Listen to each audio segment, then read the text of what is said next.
Hey guys, I'm back. Just want to show you some of the gear I'm using. I got my tackle box here with all my jerk baits and jointed jerk baits by Rapala.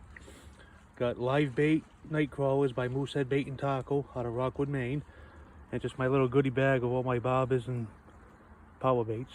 I already casted out this rod right here out there with a live worm. So we're going to see what happens there. I'm setting this action up right here with a weighted float, a light rod. And we're going to see if I can catch anything with that too. So stay tuned and let's see what we can catch. Thank you for watching. Please like and subscribe.